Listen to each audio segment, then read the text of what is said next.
Are you a cash buyer in 2025 and you're looking to find a way to maximize your capital, but also grow your business?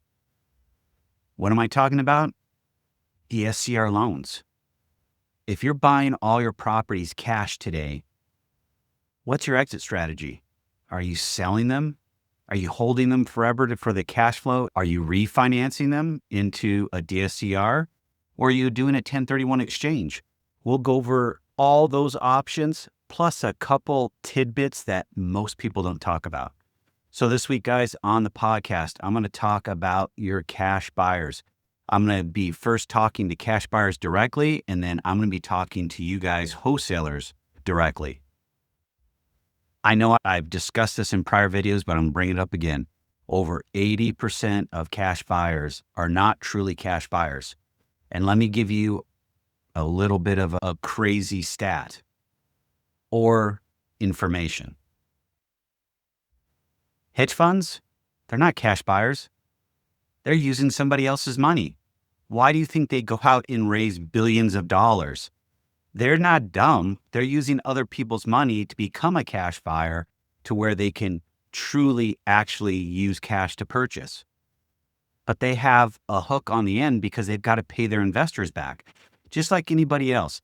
A cash buyer is somebody that's got money in his or her bank account or their LLC or their S Corp or C Corp bank account that has no ties to anybody. You didn't borrow it from anybody. You don't have to pay it back. It's not associated with anybody other than your bank account. It's yours, free and clear. That's a true cash buyer. That's how I define a cash buyer. So if you have a different definition, please subscribe, share. Love to be able to hear your comments. So let's get into it, guys. Cash buyers. You're buying a property for cash. What's your exit strategy? Are you doing the BRRRR method? Are you doing fix and flip? Are you keeping it and holding it till the cows come home with cash flow if it gets you there? Are you 1031 exchanging it? What are you doing with it? That's the question that I always have to ask these cash buyers. They tell me that they're buying cash, but then don't have an exit strategy. They're struggling with where they're going with the exit. And I'm not going to get into numbers. I'm not going to say, here's where you need to bid on the front end versus back end. That's your business. You actually purchased it cash and you're going to do the BRRRR method. You're going to buy, you're going to renovate, you're going to rent, and then you're going to repeat. Okay? How do you plan to do that? Are you just waiting for additional cash to come in so you can buy your next property? Because that cash that's tied up in that property that you have today, how do you get it out? There's only two ways you really get it out. Sorry, three ways you get it out. You sell it, you refinance it into a DSCR loan, or three, you wait for the cash flow to add up to where you can actually buy a house. Now, there's a fourth option, and you might have this fourth option, so I don't want to put this further down the list, but it's out there. You may have another business. And that business is cash flowing enough to where you're taking that cash flow and putting it into properties. I have several investors that are doing that to where their primary business, they're taking that cash and they're rolling it right into real estate. So that could be an option. So if that is your option, dude, or dudette, I should say, that is awesome because then you are truly, truly a cash buyer and you have nothing to worry about. But the second thing in that is how do you get out of the property? How do you unlock your equity in the property? Like I said, wait for the cash flow and it adds up. 2, you actually refinance it and you get yourself a DSCR loan. Or 3, you sell it. 4 could be 1031 exchange, which would be part of selling. So when you're considering buying cash, have you ever thought about how well you can place your money or what it can actually do for you? So let's say you're buying a $100,000 house. Okay, it's ready to go. You're going to do the BRRRR method on it. So you're going to spend $100,000 cash. How quickly can that $100,000 start turning double-digit returns? I would probably say it's going to take some time, 2 to 3 years, maybe 4. If that, all depends on rents and where you're looking at. But what about if you used a DSCR loan to where you came in with 20% down, which is $20,000, kept the $80,000 out of the equation to where you can either go buy another property with it, start maximizing it. 2, put it into the stock market if that's your thing. 3, let me tell you a quick story and we'll go into our wholesalers this week. I have an investor that has been buying properties cash, typically from tax sales or sheriff sales, and he's tapped himself out.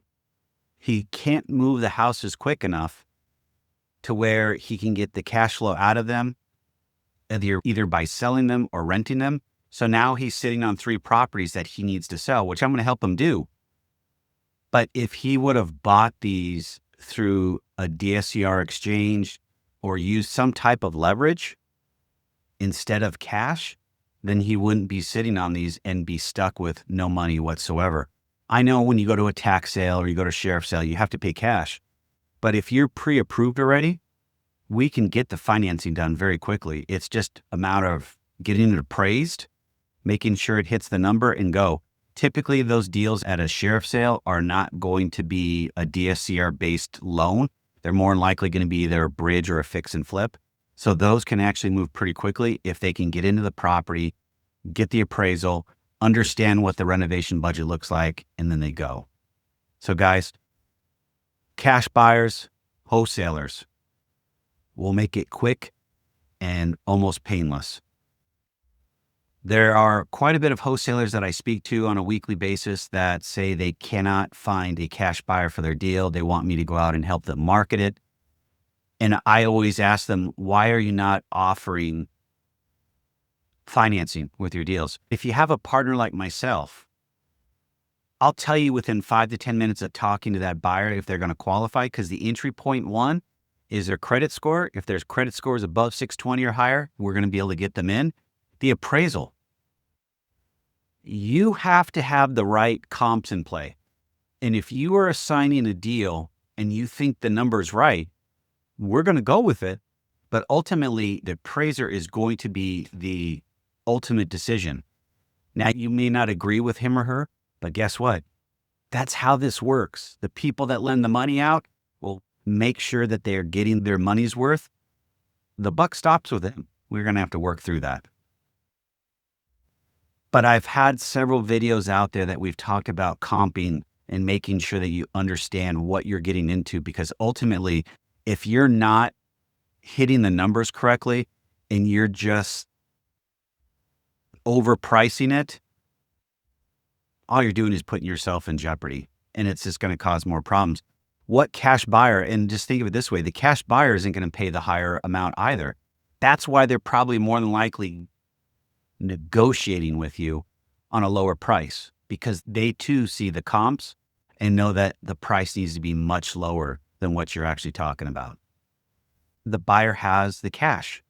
Typically 20% down is what they're going to need. And then the last thing is this. Yeah, it does take a little bit longer. If you bring me into the deal at an earlier entry point than when you're a week out, I can get something done within 10 days, typically. I just had a deal close from submission to clear close 5 days.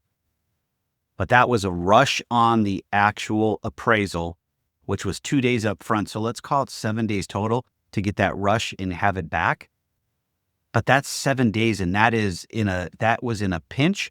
That end borrower had excellent credit, had a ton of money in the bank, very easy to qualify. But if you can't find your end cash buyers and you can't close deals, all the hard work that you're doing, marketing, emailing, calls, talking to people, reaching out to investors, realtors, whatever, is all for naught, because now you're not going to put any food on the table and you're not making any money. So I don't understand why financing is such a 4-letter word. Try it out with somebody like myself. I too am an investor. I know the pain. And I know that when I get into a deal, I have to protect your assignment fee. I need to make sure the deal gets closed. I need to make sure the appraisal comes in on time and on number. That's part of working with me. But you have to be good with financing, because then you open up a whole nother world of buyers. I've got quite a bit of buyers that are always looking for deals, and they tend to shy away from wholesalers because they think a property is overpriced and being able to negotiate. They want to be able to get into the deal, figure out what's going on, be able to have a conversation, make it a win-win for everybody, and move on. So guys, if you're struggling with your cash buyers and you're a wholesaler out there, love to talk, love to get on the same page. I will help you guys out. I will make sure that we get your deals closed. But it has to be done right. It has to be done within a time frame that I can work with. I can't work with 2 or 3 days before you have to close. You need to give me at least 2 weeks, if not longer. All right, guys. Hope you guys have a great week. Stay safe, stay healthy. I'll see you guys on the other side.